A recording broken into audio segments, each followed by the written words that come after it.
Thank you.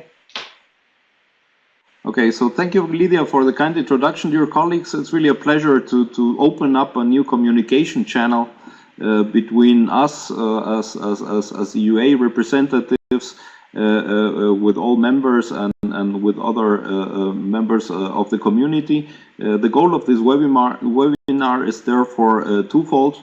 We want to inform you about current developments, but also opening up a channel for open discussion so that we can get really hands-on feedback on developments and ideas so that we can try to take your opinion into the European arena. And so thank you very much all for attending. A hearty welcome from my side. I'm clicking now a bit over the institutions, and so as Lidia has said, I'm one member of a rectorate in the German university. I've been active for the structural fund discussion in Germany for several years, and also at the EUA, and now the very fortunate situation is that the European Commission is increasingly taking note about the role of universities and opening up communication channels. And so in this last point in this view graph, you see there is a structured dialogue group, which is a very interesting instrument where representatives throughout Europe, we are 60 representatives representing both public as well as private actors, give feedback on the use of structural funds at the European area, and thereby inform the Commission and the Parliament about how developments are taking place in Europe. And so I see this presentation as one way to inform you about current developments, but would really be eager to discuss with you several developments so that we can take your opinion forward to the European institutions. And so the goal of my presentation is to combine several perspectives. We have a mixed auditorium with many participants. We have certainly experts in the area of structural funds and risk-free strategies, but we might also have some colleagues which are not so informed. And so I try to combine in this presentation both a general recapitulation of the challenges which are to be addressed within the structural funds, some recent developments and perspectives, and then go more and more into detail about the role of higher education institutions in regional systems of innovation. And so I would like to start up with recapitulating with where all of this is coming from, because we have to understand the goals attempted to be addressed via structural funds in order to understand policies and thereby be a responsible partner in the transformation process in Europe. And so a very placative way of seeing things is to remember the long-term perspective about how the world is developing. And we see a strong increase both in population as well as in innovation capabilities throughout the world. And I find this analysis by one of the banks very interesting, which really just by extrapolating current demographic developments and shifts in economy are pointing out where competition will be in the future in our global economy. And emerging economies are really increasing at a drastic rate. The emerging economies will increase by a factor of 5 within this next 30 years. And the dominant present situation of what our perspective from Europe or North America or Asia is that we have to acknowledge that due to demography and increase innovation capabilities, the dominant part of the economies will be from what we nowadays consider the emerging world. And given the reduced population in Europe, we have to think about the long-term competitivity of our European regions throughout Europe. And that's basically the main motive behind structural fund programming. And which is, if we account for the total combination of different funds, so the ERDF, which are the regional development funds, the social funds, the cohesion funds, and some other minor funds dedicated to fishery or to rural, to innovation in rural areas. The largest portion of the European funds are dedicated to increase the innovation capabilities throughout Europe. And since the onset of the present framework program, many thoughts were put into discussing how a more efficient use of these funds could be ensured. And that's why shortly before the onset of the present framework program, these ex-ante constitutionalities that state that the regional innovation, or that take into account that innovation takes always place in a regional context, were implemented, targeting and addressing the efficiency increase of innovation capabilities at the regional level. And ex-ante conditionalities for these research and innovation strategies for smart specialization, so these three strategies were demanded for by the European Commission, and a completely new exercise in the way how structural funds are to be implemented on the regional basis started to emerge. And now at the midterm review, at the onset of the midterm review of our present framework program, it's time to recapitulate and analyze how things are developing. And there are therefore many analyses, both from official commission induced evaluation system, as well as from many actors in the in Europe, which are analyzing how things are developing. And one aspect which is now severely influencing European policies is that the observation of the regional innovation capabilities indicates that we have to be careful, because due to the crisis in the last years, there is now an evident slowing down of innovation capabilities throughout Europe. And so what is presented in this view graph, this is some report which you can download from the Regional Innovation Scoreboard area of the European Commission, has a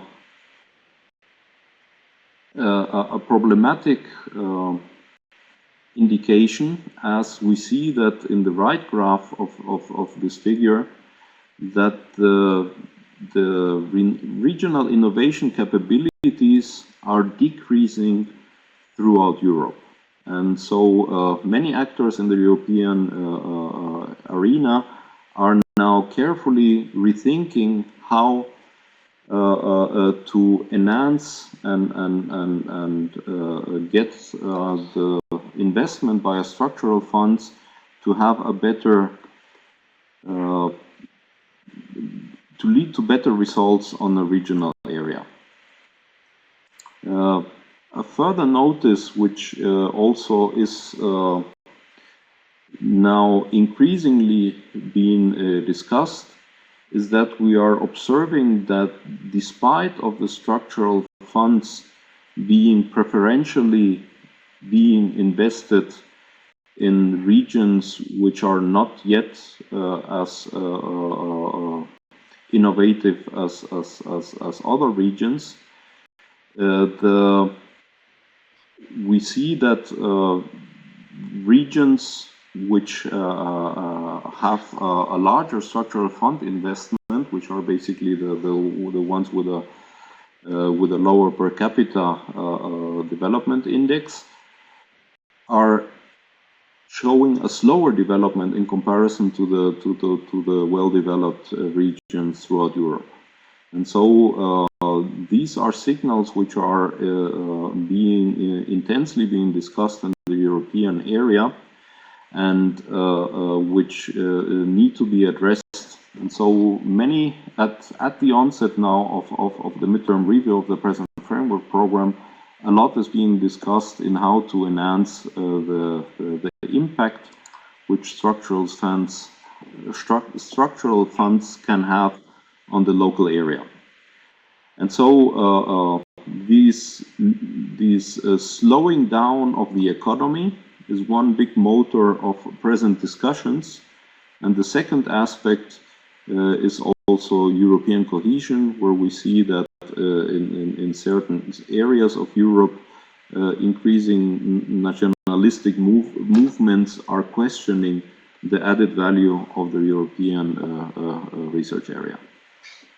And so these are developments which lead to a rethinking and of how risk-free strategies are being developed and implemented on the local area.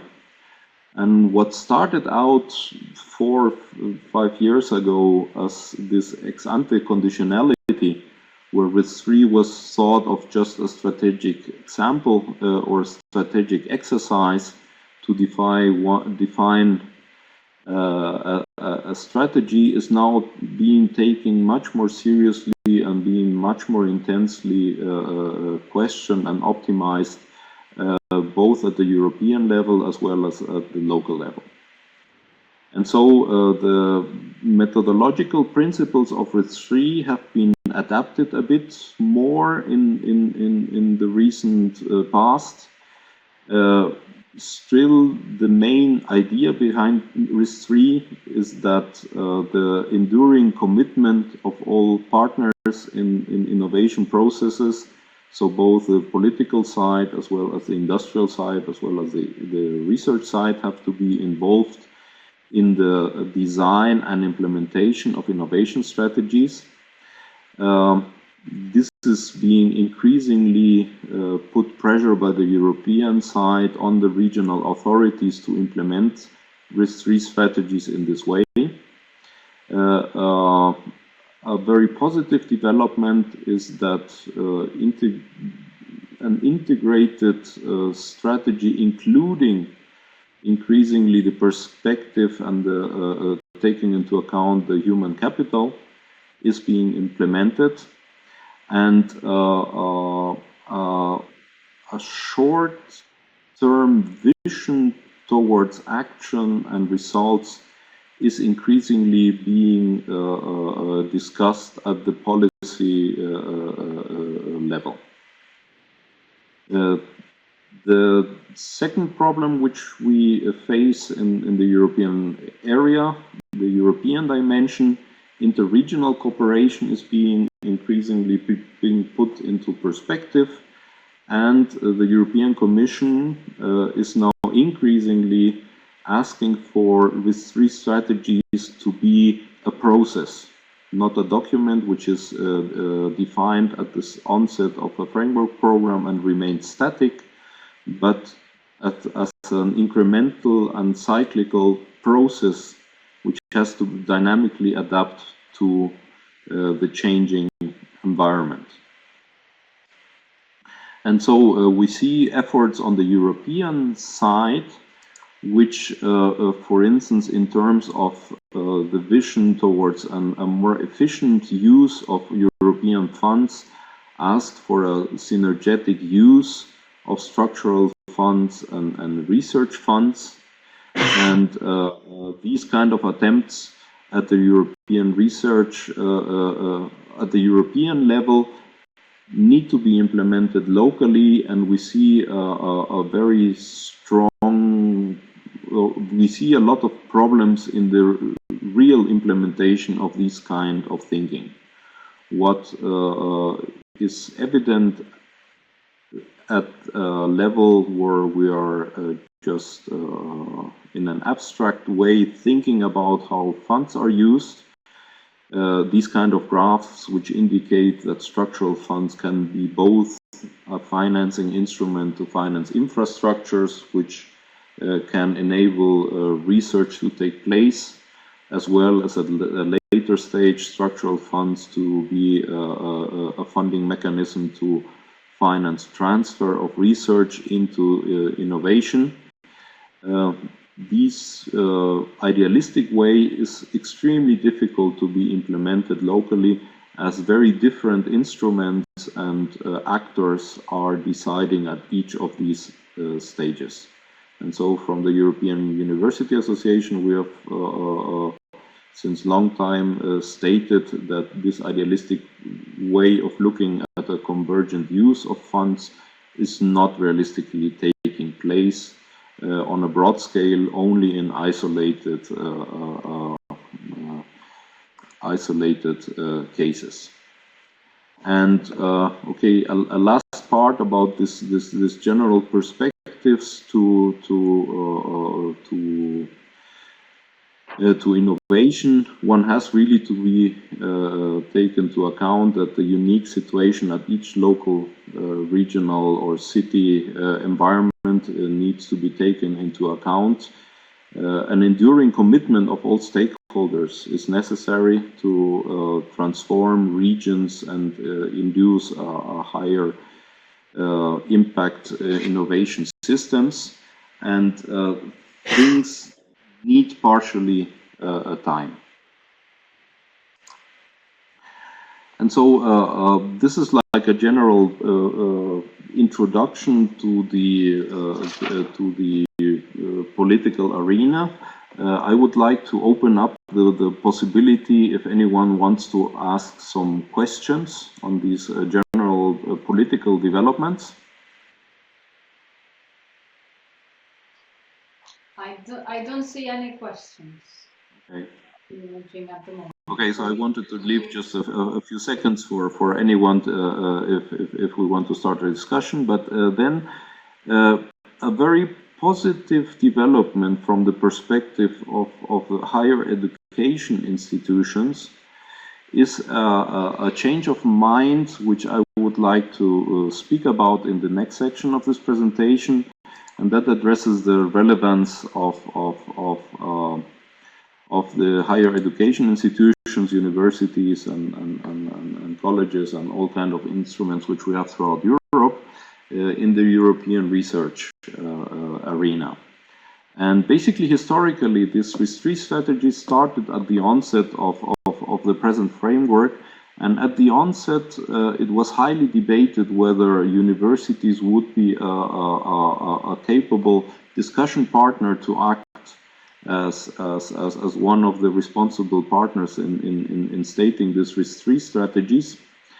And this has radically changed throughout the last years in many areas of Europe. Yeah? And so in some areas, it's still not recognized that it's an excellent opportunity to take universities on board at a very early stage of regional development strategies. But throughout Europe, more or less, as things are moving slower than thought of, it is being increasingly recognized that universities are one of the most agile actors in the field, being able to adapt to these political desires and challenges facing ahead.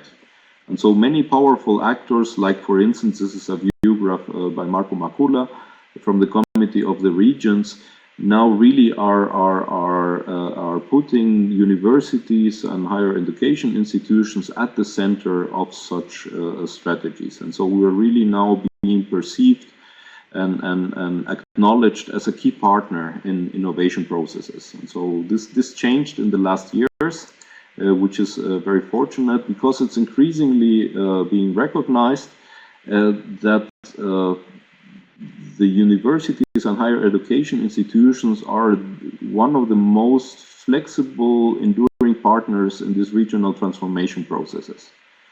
If you see this graph, there are many ways actors can intervene to transform regions and induce higher efficiency innovation systems.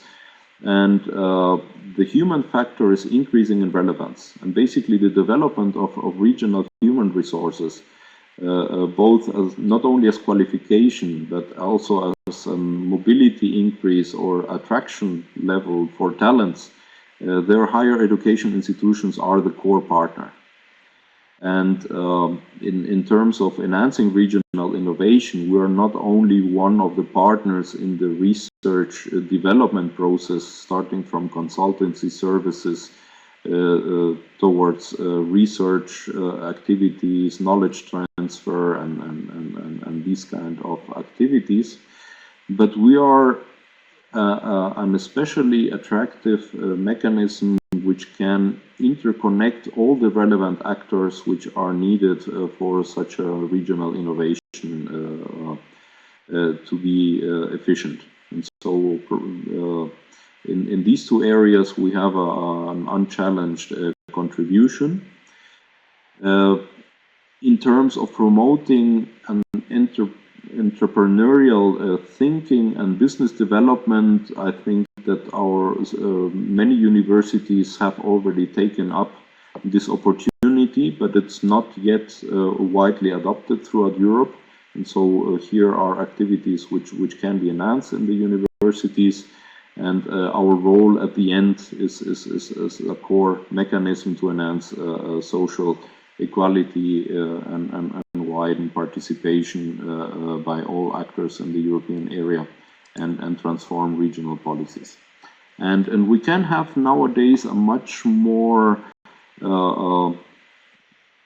strong position from the universities, where it's not anymore being questioned whether we are an important innovation actor, but we can really proudly demonstrate that we have a huge economic impact. And this is just an example of one analysis which we did in Germany, not by the universities, but by the Fraunhofer research, trying really to quantify the economic impact of universities. And we see a measurable, important influence by universities, and here Germany is just an example.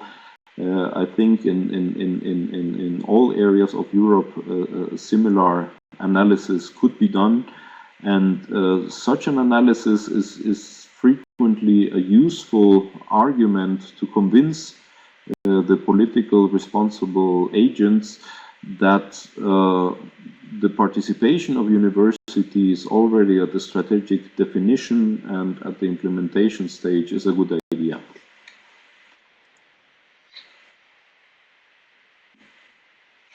One very important aspect also is that we have to acknowledge that most impact of what we are doing has is local. You know?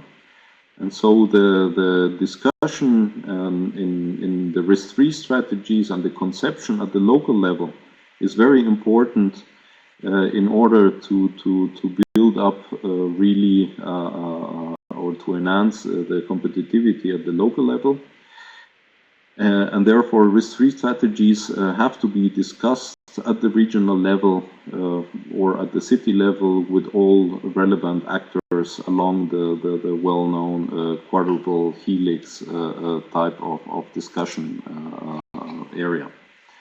And so in comparison to a few years ago, we have a much better situation for the European, for the perspective of European universities. We are now really widely being accepted as one of the key actors for regional growth, and we have definite proof for this, and we have to take into account that the impact of all the innovation which we can induce, most impact is local, and it can also be shown that the largest influence is the human talent, which we are training at our institutions. And from other actors, this is again a view graph from the Committee of the Regions by Marco Makula. We see then that in the journey, the European journey for transformation, we have this concept of smart specialization, which is really increasingly being dominant and being much more intensely be taken into account locally as well as from the European side, and we are one key actor in this in this field. Either bringing global innovations to a local base, and presenting platforms for entrepreneurial discovery, and to promote regional innovation ecosystems. And so we have in the present political arena a better situation for higher education institutions, which was not the case a few years ago. I have now just 3 view graphs about some very nice examples of how regional innovation strategies have been implemented locally at several European institutions. I think one important mission is to take forward these positive examples, so that in regions where higher education institutions are not yet being taken into account as partners at the strategic definition level of FRIS 3, are perhaps convinced that this is an idea, a good idea. And so there are very nice examples, like for instance, at the city of Brno in the Czech Republic. The city of Brno is the second largest city in the Czech Republic. It has a population about 400,000 inhabitants. There are 5 public universities and 1 state university. And there's roughly 40,000 university students in this area, and it's presently conceived as the Silicon Valley of the Czech Republic. So we have a huge concentration and development of IT-related developments in this area. And what really is quite spectacular is the dynamics of the development in this area, where all key actors in the area, and so basically all universities, the political actors and the industrial actors in the area,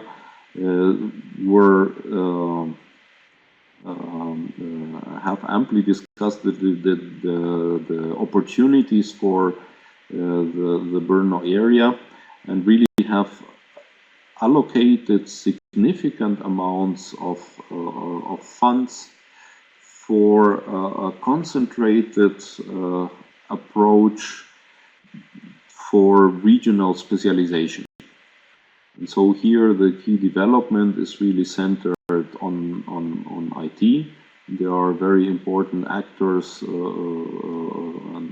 and companies emerging in this area in the field, and really a substantial amount of resources have been allocated to develop dedicated and highly focused research and development centers in this IT field. And this is investment which is now increasingly attracting also top leading human talents on not only European scale, but also on an international scale. And so these kind of examples are aspects which we can show to political actors in cases where it's not yet convincing, or it has not been still perceived that strategic definition and partners from academia can be capable to develop a focused vision. And I think focusing, specialization, and vision for the global challenges are a key issue which need to be addressed so that competitive infrastructures can be developed, like this SATEC in Brno, which is now one of the paramount IT development centers in Europe, and that in a brief period of time. And so this is a very remarkable development, and so centered along IT. There are also advanced nano and microtechnologies, materials, and all the global challenges associated to the transformation of the individualized medicine are being now addressed at one site, and with the necessary critical mass of research group to really be competitive not only at the European level but also at the global scale. And so these are the kind of projects which we all find extremely both challenging but promising in order to develop competitive innovation systems throughout Europe. And so this is one very nice example. There are many other beautiful examples for instance, at the University of Tartu. We had an event a few weeks ago in Warsaw, where all of these developments were being presented, and from the website which EUA is preparing, you will be able to download really significant presentations which illustrate how especially in Eastern Europe, the concentration and the dedicated addressing of the local challenges and the commitment by all partners over a longer time can lead to wonderful examples which in a very restricted time, within a time scale of 5 to 10 years, can really produce extremely competitive systems. But the challenges to commit to a specialization need to be taken upon by all partners in the transformation process. Another example is also the South Moravian region. This is a very nice example where a whole region commits to a long-term transformation plan, and here you can also download presentations from the EUA webpage to see how regional transformation is efficiently being addressed in some areas of Europe, or these are very prominent examples.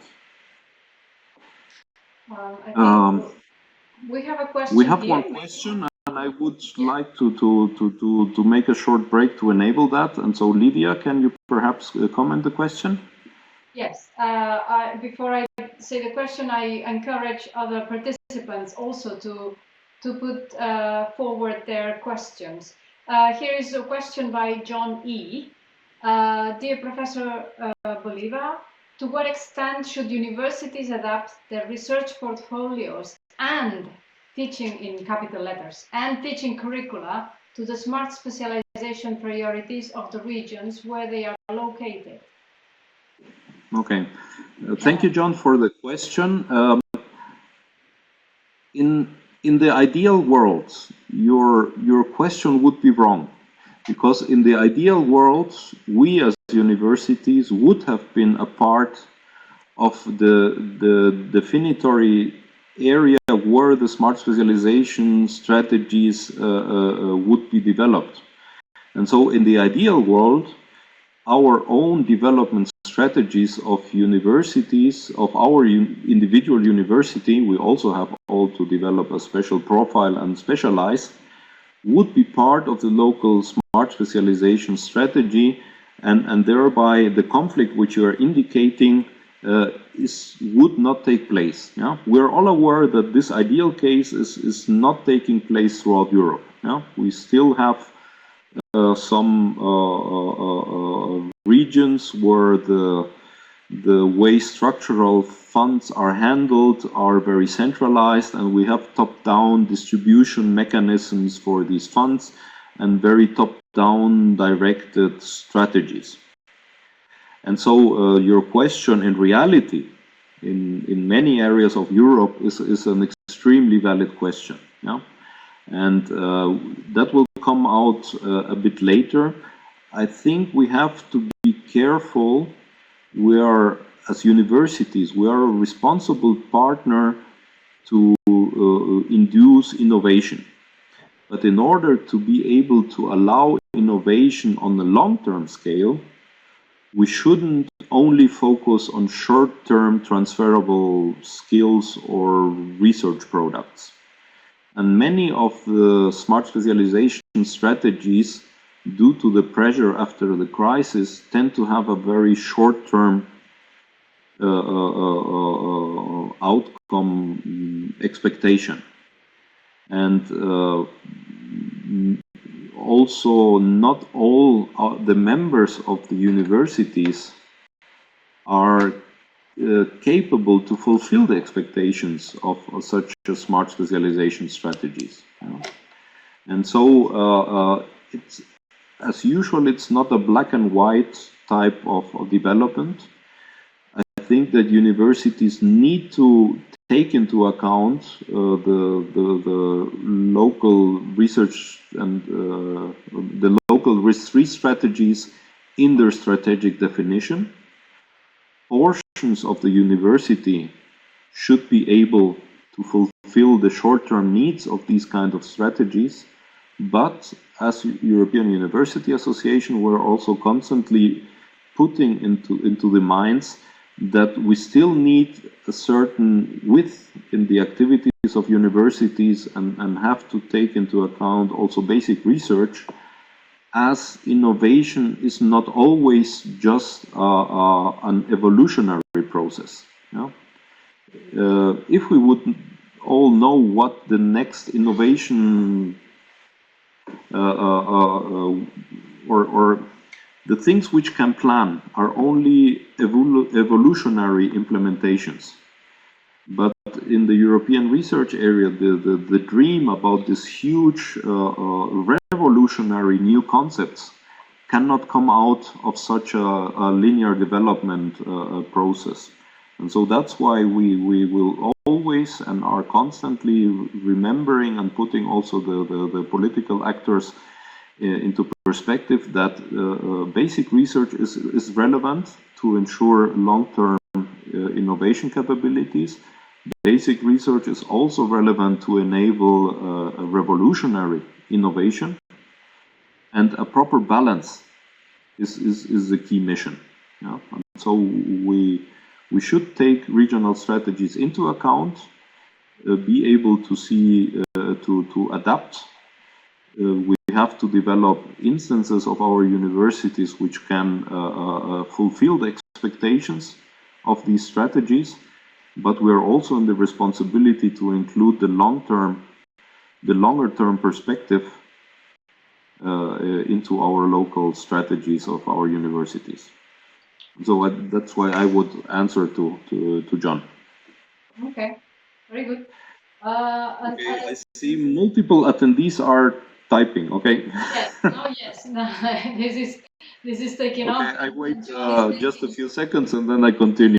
Yeah. Yeah, maybe while Okay, so we will come back to that after the next view graph. Yeah, and so thank you for the questions. The presentation, and then we have a general discussion with all the questions. And so we will come back to those aspects in a minute. Yeah, and then to inform you, the EUA policy and activities, we have understood, or it was very early recognized at the EUA that parallel to the very important research activities, it's important to have a dedicated group working on smart and specializations, because this is the largest portion of the European budget, and so it's especially for the less developed regions in Europe, this is the core instrument to finance activities at the local level. And so since 2012 we have this expert group on research strategies, which we report to the research policy work group, and then we are then partners of the and feed into, we're partners of the EUA board and EUA council are present, and so that's our internal structure within the EUA, how things are discussed, always in connection with the local rectors conference of all European nations. And we see a high quantity of representatives from universities being active. And okay, I have the pleasure to be at least one of those, and anyone interested in contributing is welcome. Yeah, and so I think at EUA we always want to represent the broad perspective of all European universities. We started very early, so at the onset of the present framework program, the debate was whether we were capable to be a key partner or not in this process, and so we very early started in cooperation with the European Commission instruments, the Joint Research Center, to state mainly that the universities are a key partner. Yeah? And to invite regions and increase the pressure on regions to take our perspective into account. And so that started quite early.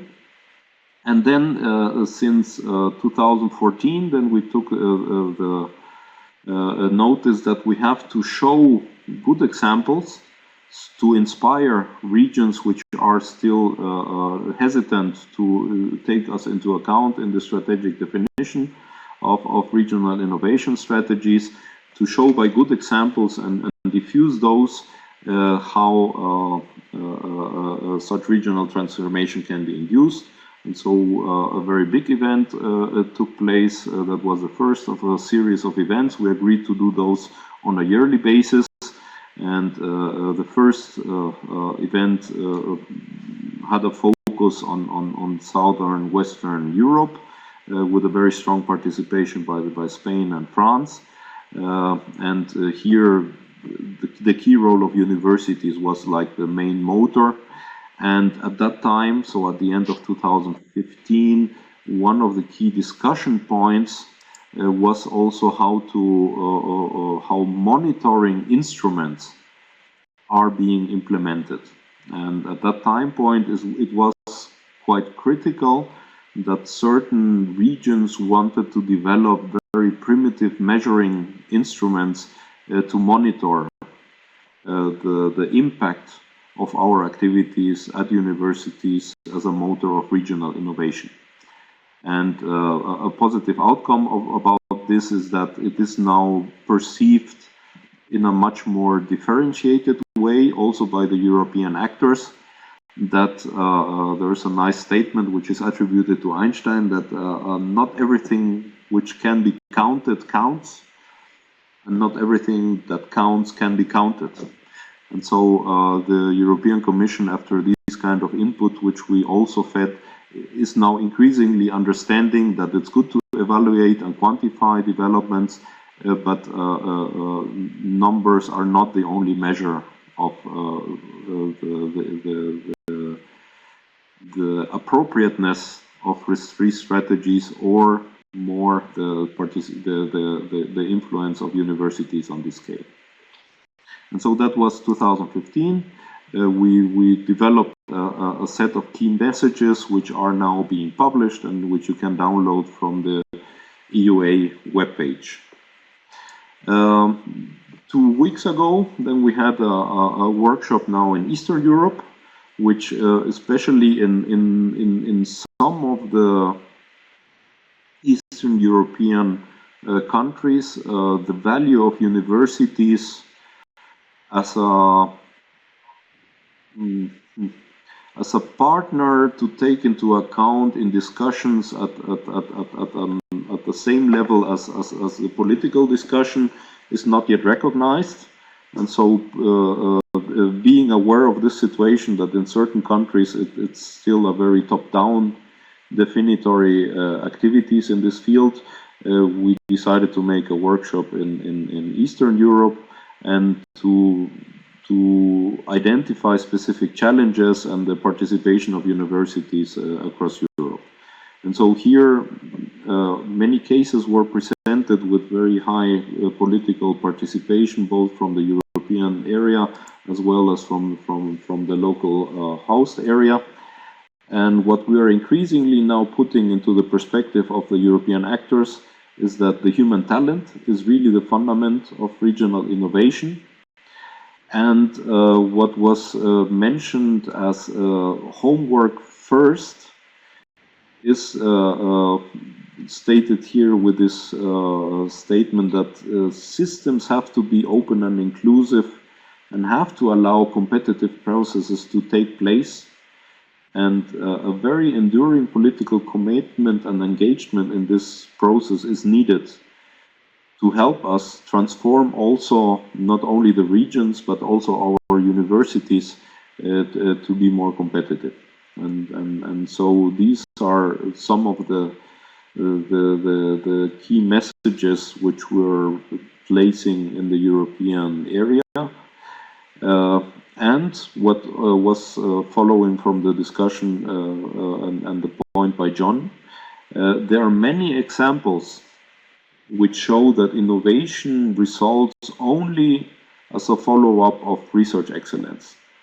It's not a separate, dedicated, independent dimension, but efficient innovation and revolutionary innovation takes only place in areas where research excellence takes place. You know?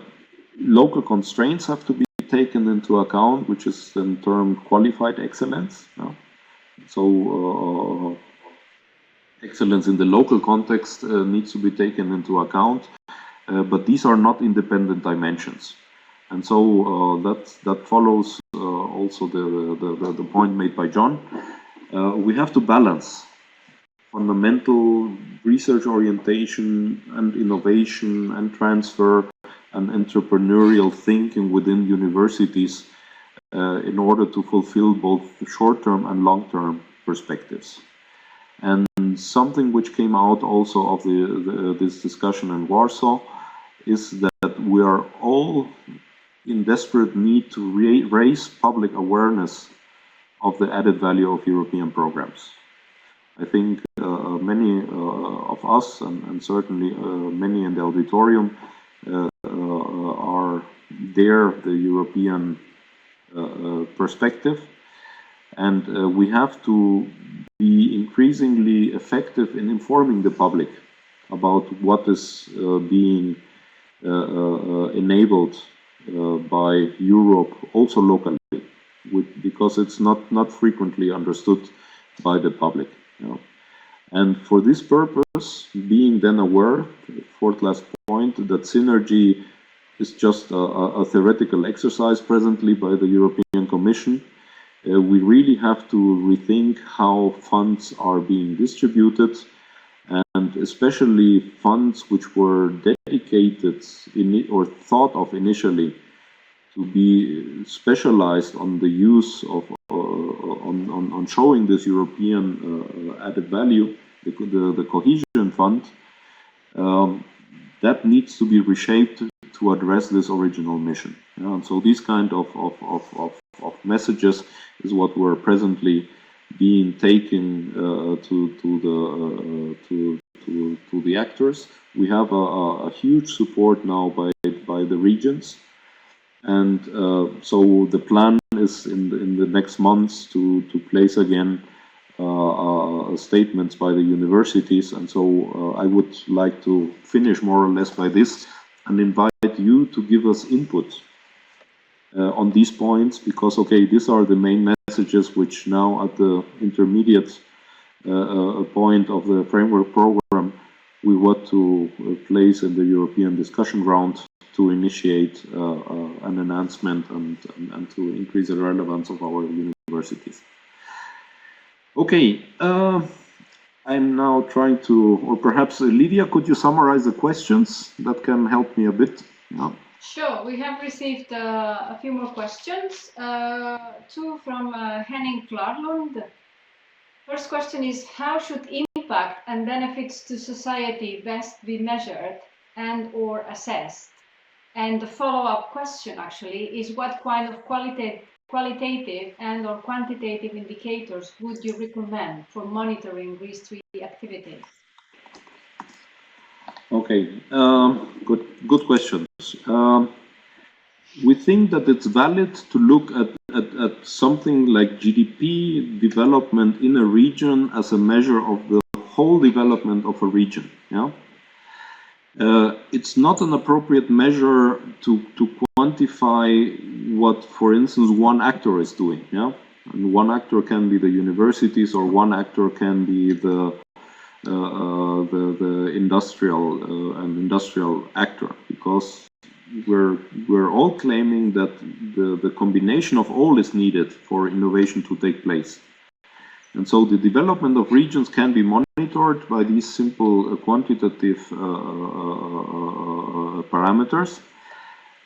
We strongly advocate then, if regions need to evaluate and assess the influence of a particular actor, yeah, like okay, what is the role of a certain actor, that this needs to be taken into account in a much more differentiated way, in a research strategy type of description and evaluation and monitoring of the activities which are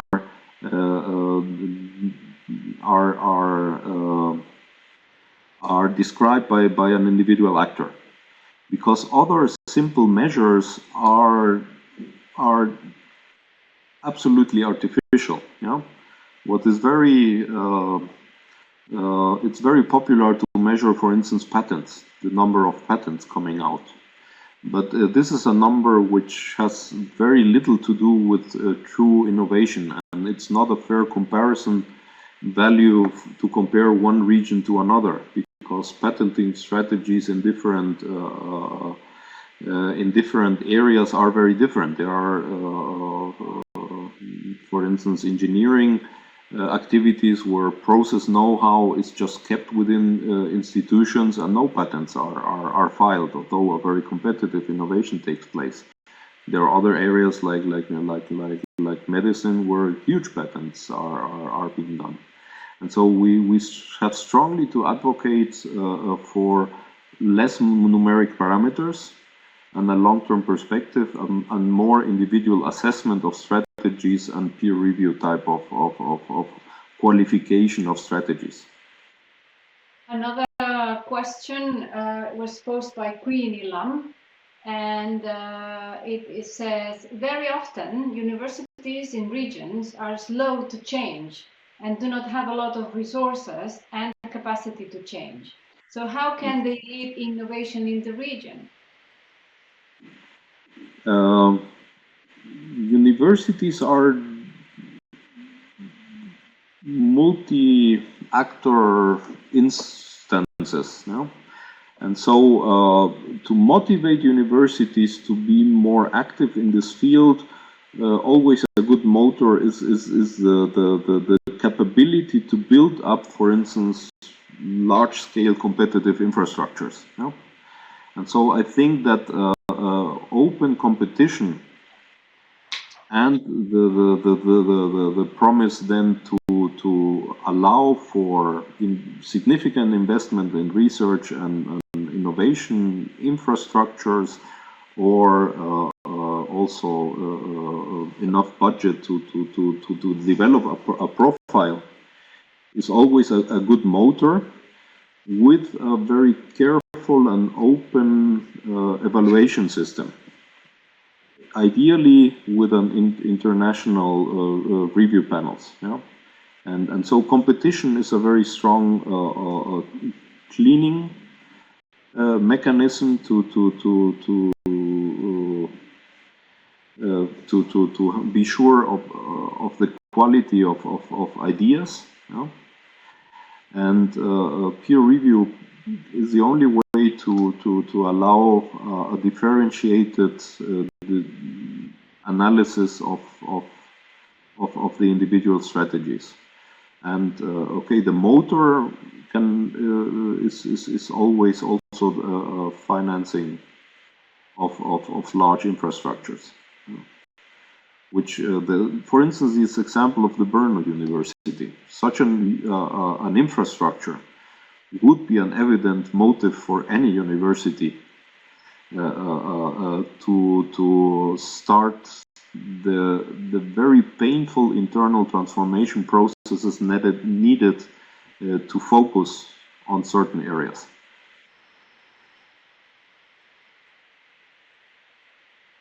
Yes, I think we take one last question, and then you move on, because we need to close the session as we are a little bit over time. But if people can stay, I think we can stay a little bit longer, but not too much. One follow-up question by Henning Klarlund.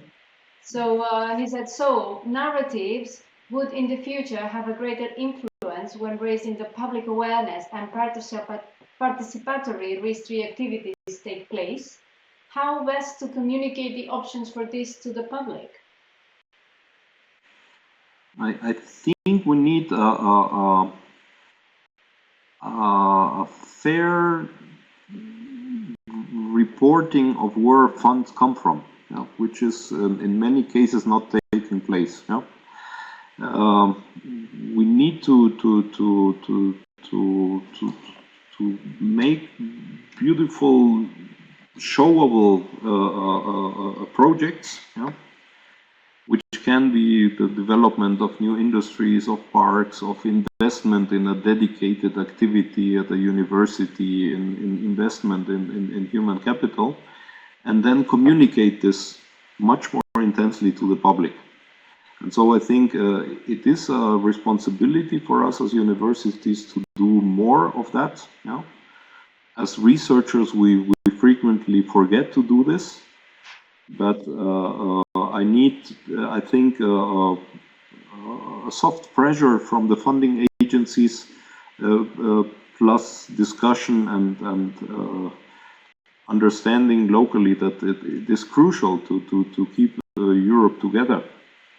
And we're all interested in keeping Europe together, that we are all in the responsibility to do more of this. And so it is increasingly be taken into account in projects, this mission within projects. And so we need just to do more of this. And we have to communicate also within our universities that this is not just something unnecessary which is distracting us from research, but is really, if we don't do this, this will remove our capability to do research at all. Very good. Okay. So, the last bit about synergies. Famous. Basically, synergies I have already talked about, so I think I would like to more or less finish by this.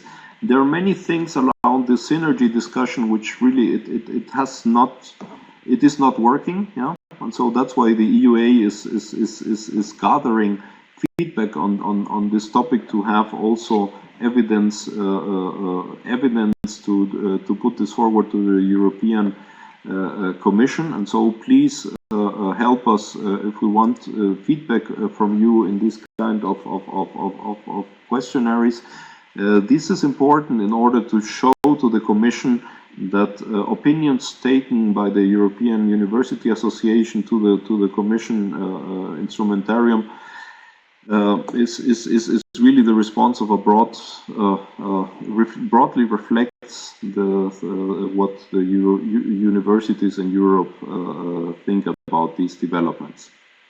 And so I think at the end it would be, I would like to thank all of you for this discussion. We would like to receive feedback from you both on the adequacy of this discussion channel, these short webinars, which we define to be 1 hour, and also opinion on the main aspects at the midterm review of our of both Horizon as well as of the structural funds. We would appreciate input from all of you as we're preparing within the next 6 months some documentation which we want to put into the attention of the European Commission. And so with this, I would like to thank all of you, and we hope then for perhaps some digital input later on as a follow-up of this webinar. Thank you very much.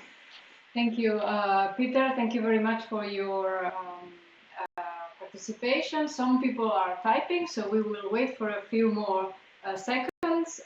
They are thanking you, and that is one of the last slides, but there are lots of people saying thank you. We had Eddie Herzog with us. Thank you. Just to say that this is a tradition that EUA has to have one webinar the last Wednesday of every month, and the topic is different every month. So you can check in if you look into Twitter, LinkedIn, Facebook for updates, or even in our website. There are several